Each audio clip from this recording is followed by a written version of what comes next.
गोष्टीचे नाव आहे आत शिरणारी पावले.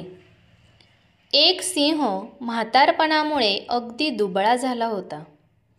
त्यामुळे त्याला लढाई करता येत नव्हती की शिकारही करता येत नव्हती. तेव्हा त्याने युक्ती लढवूनच पोटाची सोय करण्याचे ठरविले.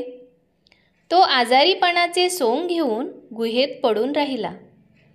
जेव्हा एखादा पशु त्याच्या समाचाराला येईल तेव्हा त्याच्यावर झडप घालून तो त्याला खाऊन टाकी.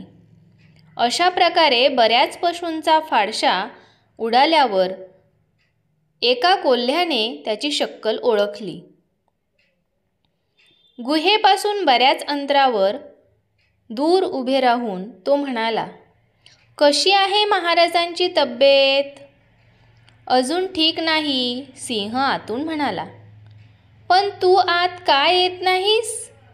"आलो असतो हो," कोल्हा म्हणाला, "पण इथे फक्त शिरणाऱ्या पावलांच्याच खुणा दिसत आहेत. बाहेर पडणारी पावले इथे दिसतच नाहीत." गोष्टीचे तात्पर्य: शहाणा मनुष्य योग्य वेळीच संकटाची चाहूल ओळखून सावधगिरीने वागतो.